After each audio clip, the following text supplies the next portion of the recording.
Yang pertama, memahami konsep angka dan waktu. Anak mulai tahu bahwa angka bukan hanya urutan, tetapi menunjukkan jumlah benda.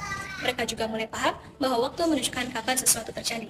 Contohnya, ketika ditanya oleh guru, kalau kamu punya 3 apel, lalu ibu memberi 2 lagi. Sekarang ada berapa apel tersebut? Anak bisa menjawab, 5 apel, Bu. Yang kedua, belajar dari apa yang dibaca dan didengarnya. Di sini, anak mulai bisa menangkap makna dari cerita, bacaan, atau penjelasan guru. Mereka tidak hanya meniru kata-kata, tapi memahami isi dan maksudnya. Contohnya, setelah guru membacakan cerita yang berjudul Kancil dan Buaya, anak bisa menjelaskan bahwa kancil menipu buaya untuk menyeberangi sungai, dan menyebut bahwa kancil itu hewan yang cerdik. Yang ketiga, mulai mengembangkan kemampuan berpikir logis dan mengolah informasi. Di sini, anak mulai bisa berpikir sebab akibat dan membuat kesimpulan sederhana dari pengalaman nyata mereka. Mereka memahami bahwa satu hal bisa menyebabkan hal lainnya. Contohnya, ketika anak mengatakan kalau lampu dimatikan, ruangan menjadi gelap. Yang keempat, memahami perintah yang terdiri dari 3 bagian terpisah. Di sini, anak sudah bisa mendengarkan dan melaksanakan 3 instruksi berbeda secara berurutan tanpa bingung. Ini menunjukkan kemampuan memahami bahasa dan mengingat dengan baik. Contohnya, guru berkata, ambil buku gambar itu, buka halaman 3, dan gambarlah rumah. Anak dapat mengikuti perintah itu tanpa harus diulang. Yang kelima, memprediksi pola serta mengenali dan menciptakan pola itu sendiri. Di sini, anak mulai bisa melihat pola atau urutan yang berulang, lalu menebak apa yang akan muncul berikutnya. Ini melatih kemampuan berpikir logis dan sistematis mereka. Contohnya, guru membuat pola warna, merah, biru. Anak bisa menebak warna berikutnya adalah merah, bahkan bisa membuat pola lain sendiri. Yang keenam, menghitung sampai 100 dengan lompatan 2, 5, dan 10 angka. Di sini, anak mulai bisa memahami cara berhitung dengan melompati angka atau skip counting. Ini adalah dasar untuk belajar perkalian di kelas berikutnya. Contohnya, anak bisa berhitung 2, 4, 6, 8, 10, yaitu dengan lompatan 2, atau mari kita tepuk tangan setiap kelipatan 5. Yang ketujuh, mengenali simbol angka 0 sampai 100 dan tulisan angka 0 sampai 20. Di sini, anak sudah mampu mengenali dan menulis angka dengan benar. Mereka bisa menyebutkan angka di papan tulis atau kalender serta menulis angka sendiri tanpa menyalin. Contohnya, ketika diminta menulis angka 12, anak bisa menuliskannya menjadi 12 atau kebalikannya. 8. Bisa melakukan penambahan dan pengurangan dasar sampai 20. Di sini, anak mulai mampu melakukan hitungan sederhana menggunakan jari atau benda konkret. Contohnya yaitu, anak memiliki 10 permen. Setelah memberi 3 ke temannya, ia bisa berhitung bahwa sisa permennya adalah 7. Sekian. Di kelas 3 ini, umumnya anak sudah menguasai beberapa hal seperti berikut. Yang pertama yaitu melihat alasan di balik suatu peristiwa atau masalah dan banyak bertanya untuk mengumpulkan informasi. Yang artinya, pada usia ini anak sudah mulai punya rasa ingin tahu yang lebih tinggi. Mereka sering bertanya tentang hal-hal yang menurutnya menarik atau yang belum dipahaminya. Contohnya, seperti anak bisa bertanya, kenapa hujan itu bisa turun? Atau kenapa langit berwarna biru? Nah, dari kebiasaan bertanya inilah terlihat bahwa anak itu sudah mulai memahami sesuatu dengan lebih dalam. Oleh karena itu juga, anak bukan hanya menerima jawaban dari gurunya saja, tetapi ingin mencari dan mengumpulkan informasinya sesuai dengan pertanyaan yang dimilikinya. Lalu, yang kedua yaitu memahami konsep sebab akibat dan membuat hubungan ide lebih mendalam. Nah, pada anak usia ini, anak mulai bisa mengerti bahwa setiap hal yang terjadi pasti ada sebab dan akibatnya. Contohnya seperti anak ini sudah tahu kalau dia itu tidak belajar, maka nilainya akan turun. Nah, kemampuan ini menunjukkan bahwa anak itu sudah bisa mulai berpikir logis dan memahami hubungan antar kejadian atau hubungan antar kejadian dengan konsekuensinya. Yang ketiga yaitu melakukan operasi matematika yang lebih sulit seperti pembagian dan perkalian. Jadi, pada anak kelas 2 dan 3 ini, anak itu sudah mulai bisa belajar perkalian dan pembagian dengan sederhana. Contohnya, anak sudah tahu kalau 3 dikali 4 hasilnya itu 12, atau 12 dibagi 3 itu hasilnya 4. Kemampuan ini menunjukkan bahwa anak itu sudah mulai bisa melakukan operasi matematika sederhana dan memahami konsep urutan dengan lebih jelas. Yang keempat yaitu membuat rencana sebelum melakukan sesuatu. Pada usia ini, anak itu sudah mulai bisa berpikir sebelum bertindak. Jadi, anak sudah punya rencana kecil sebelum melakukan sesuatu. Misalnya, sebelum belajar, anak itu menyiapkan buku dan alat tulisnya terlebih dahulu. Atau sebelum bermain, anak itu memastikan PR-nya itu sudah selesai. Nah, dari sini terlihat bahwa anak sudah mulai belajar untuk mengatur dirinya sendiri dan membuat langkah-langkah kecil atau rencana kecil sebelum melakukan sesuatu.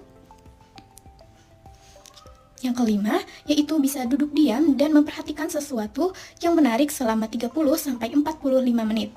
Nah, pada kelas 2 dan 3 ini, anak itu sudah bisa fokus lebih lama dan tidak mudah terdistract. Yang artinya, kemampuan fokus anak ini pada usia ini sudah meningkat dibandingkan usia sebelumnya.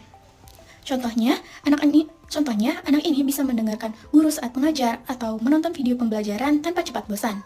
Hal ini juga menunjukkan bahwa kemampuan fokus dan konsentrasi anak ini sudah mulai berkembang dan lebih stabil, sehingga bisa mendukung kegiatan pembelajaran di sekolah. Dan yang terakhir, yang keenam, yaitu menggunakan kalimat kompleks dan berbagai jenis kalimat untuk mengungkapkan pikiran atau pendapatnya.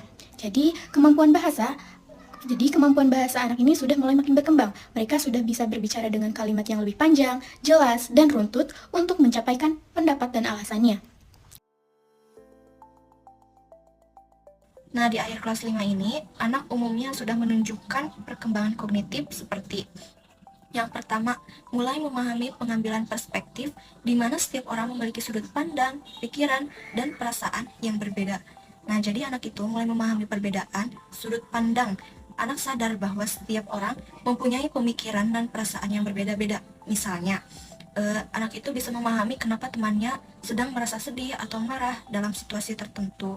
Lalu yang kedua itu bisa menjelaskan sebuah konsep atau masalah dari berbagai sudut pandang.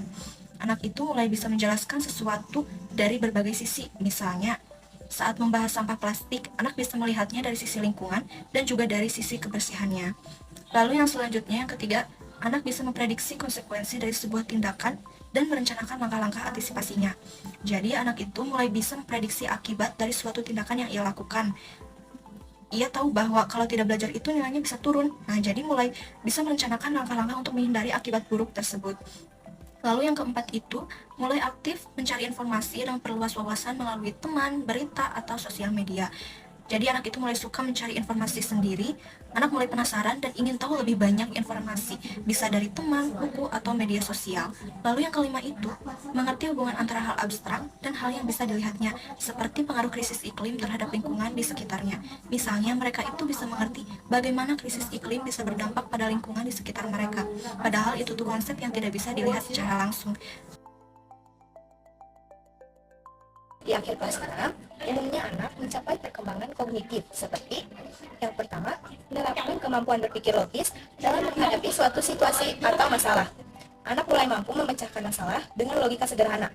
Mereka bisa menimbang sebab dan akibat berdasarkan fakta yang mereka lihat. Contohnya, saat air tumpah di kelas, siswa bisa berpikir bahwa lantai menjadi licin. Jadi, perlu segera dibersihkan agar tidak ada yang terpeleset. Yang kedua, mulai memahami konsep keadilan dan kesetaraan. Anak mulai memahami nilai moral dan sosial, seperti adil, jujur, serta perlakuan yang setara. Siswa bisa merasa protes jika pembagian tugas kelompok tidak adil, atau jika ada teman yang selalu ditunjuk jadi ketua. Yang ketiga, mulai memahami urutan sebab dan akibat. Mereka sudah bisa memahami bahwa setiap tindakan memiliki konsekuensi. Siswa tahu bahwa jika tidak belajar, maka nilai ujian bisa rendah. Yang keempat, bisa memahami perspektif atau sudut pandang orang lain. Anak mulai mampu menempatkan diri pada posisi orang lain, memahami perasaan, dan juga pandangan yang berbeda. Contohnya, jika ada teman yang sedih karena kehilangan pensil, siswa bisa memahami perasaan itu dan segera menawarkan bantuan. Yang terakhir, bisa berpikir spontan dan lebih cepat. Proses berpikir anak menjadi lebih efisien. Mereka bisa mengambil keputusan sederhana dengan cepat. Contohnya, saat bermain debat ringan di kelas, siswa cepat merespon argumen lawan dengan alasan yang logis. Kesimpulannya, perkembangan kognitif siswa SD mengalami kemajuan yang signifikan sesuai dengan tingkat kelas dan usianya. Anak kelas 1 atau 6-7 tahun berada pada tahap operasional konkret awal di mana pemikiran logisnya masih terikat pada hal-hal yang nyata. Memasuki kelas 2-3 atau 8-9 tahun, kemampuan kognitifnya semakin matang dan sudah dapat memahami konsep yang lebih abstrak dengan masih membutuhkan bantuan contoh konkret.